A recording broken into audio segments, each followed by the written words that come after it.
Back in 2024, a £2.5 billion plan was unveiled to get a tram system running between Leeds and Bradford, but the long-awaited scheme has been hit by delays.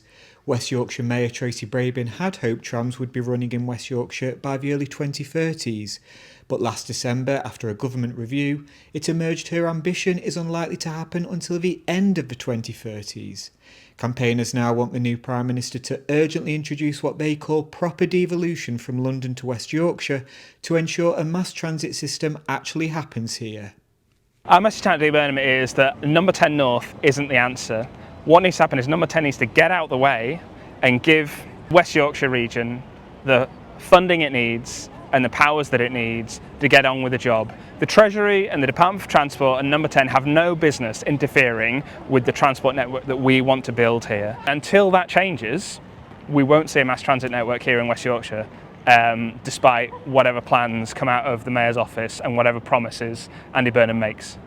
Leeds, which had a sprawling tram network up until 1959, is now regarded as the largest city in Western Europe without a mass transit system.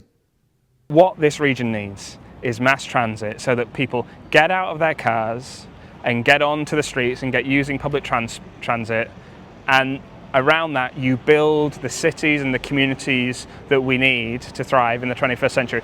The government says it intends to devolve Transport and Works Act orders, which can empower mayors to operate mass transit systems, with a consultation due in the autumn on the scope of the powers to be devolved.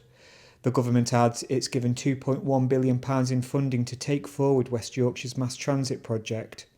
Meanwhile, West Yorkshire Combined Authority says the government is committed to devolution and supports a mass transit system in West Yorkshire, and adds it's preparing a mass transit strategic outline case which it expects to submit later this year. Here in Leeds, the wait for trams goes on. Michael Broomhead in Leeds City Centre.